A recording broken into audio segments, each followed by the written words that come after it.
This Torah class is brought to you by TorahAnytime.com. Okay, good morning everyone. Shalom Aleichem, Bruchim Abam. We're continuing Mishna Berura Daf Hashavua, Siman Chav Zayin. Today we're up to Seif Zayin. Seif Vav is extremely interesting. Basic recap is that there are two deos in the Mechaber of what somebody who does activities with one hand and writes with the other hand. The first day of the Mechaber is that somebody who writes in one hand and does other activities in the left hand, the first day ignores writing, and he says you put tefillin on the weaker hand, irrespective of what you write with. The second day is that the writing is the main factor. The reason why writing is the main factor is because the pasuk says ukshartam uchsavtam, which implies that the same hand that you write with, you have to tie the tefillin with.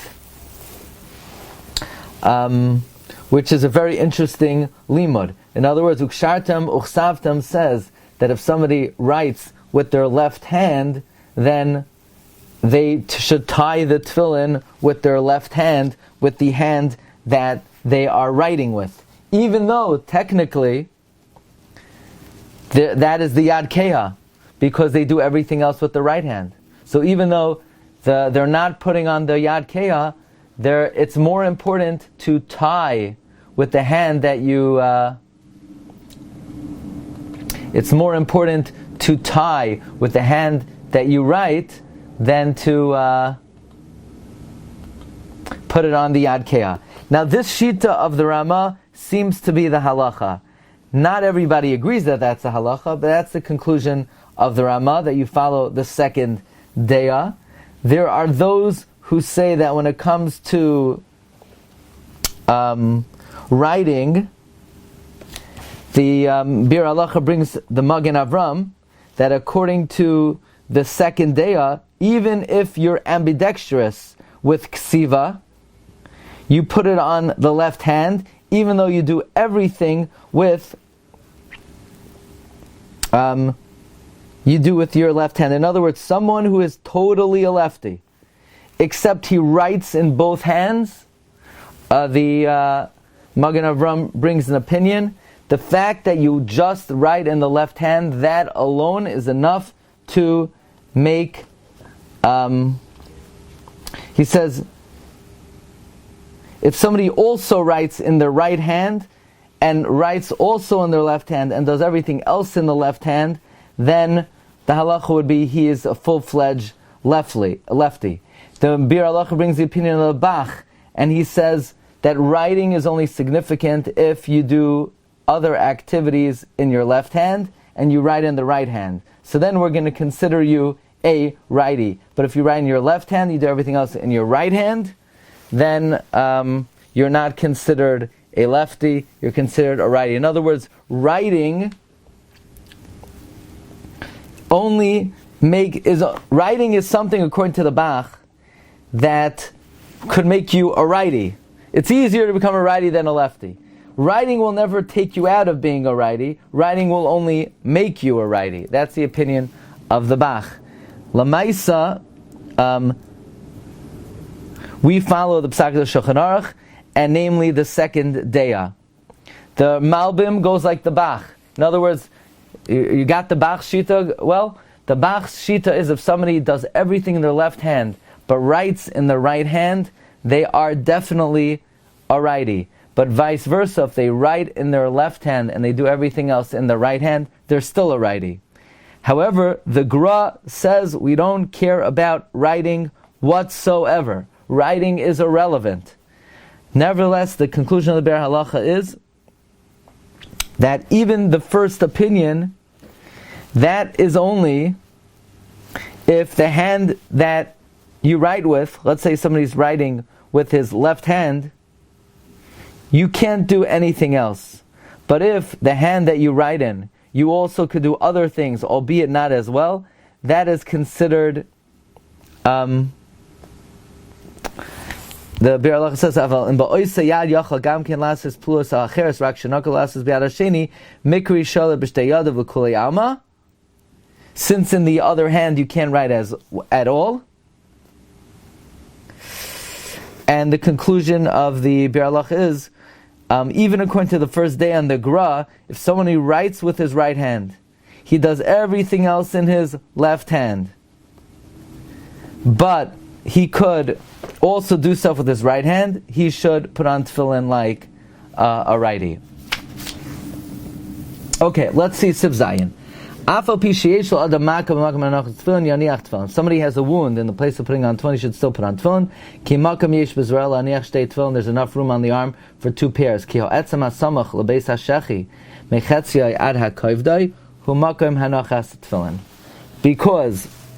the bone that's near the armpit, from the halfway point until the elbow, is the place of hanachas tefillin.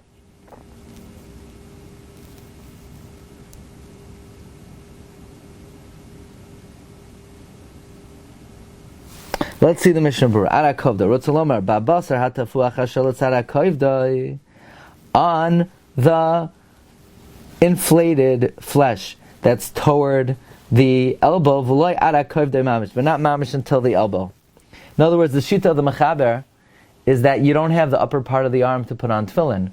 You only have from the midway point of the arm until whatever is still part of the bicep.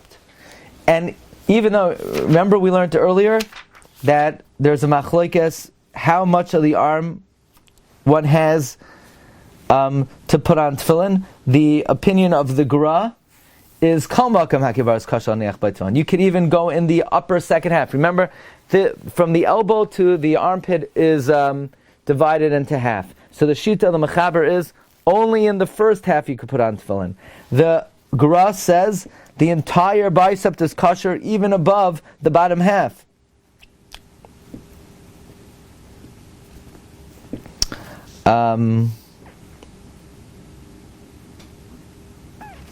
So here we're learning that the mechaber shita is that you're only allowed to put on tefillin in the lower half of the arm, and even so, there's still enough room for 2 pairs of tefillin. You hear this? In the shita and the mechaber, that you're only allowed to put on tefillin in the lower half of the arm, there's still room to put on 2 pairs of tefillin. If the makkah occupies the entire bicep, you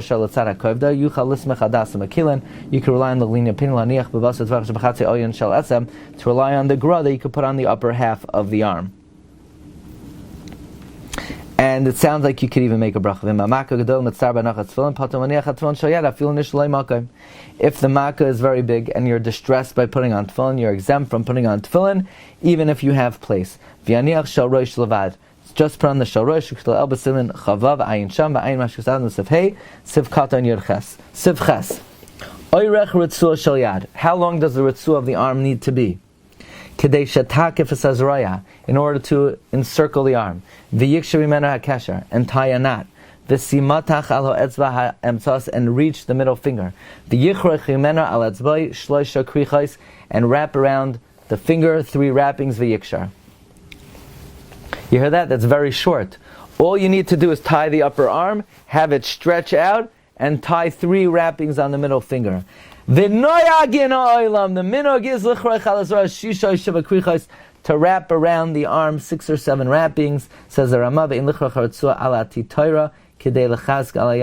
don't wrap the strap on the bias in order to fasten it to the hand. Says the Mishna Berura, shloisha krichos, shnayim b'perka tachton, 1 on the lower joint, ve'echa b'perka emtzayin, 1 on the middle joint. So you do 1 on the lower joint, 1 on the middle joint, and then 1 on the lower joint. Two on the lower joint.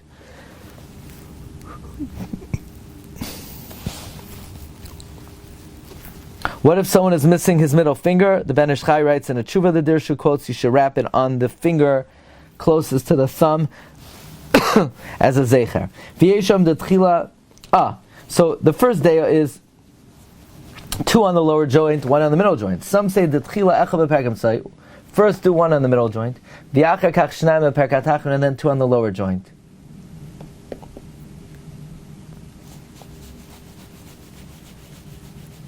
Now, Perka tachton top one is really the further up on the hand, right? No. Tachton is the lower. Is this part of the finger? I meant further up on the hand, as in further up on the arm. What do you mean further up? No, it's further up is higher up. It's the lowest joint closest. It's this segment, the lowest segment of the arm. So the question is, when he says in the first opinion, 2 on the lower and then 1 on the middle, is it dafka 2 and then 1? And the second opinion is 1 and then 2? Because I don't think most people do either. I think most people do 1 on the lower, 1 on the middle, and then 1 again on the lower. So that's not like either opinion. Most people do not follow either opinion of the Mishna Berura. So we have to be mavar that. The wrappings on the finger you do after the shel rosh. These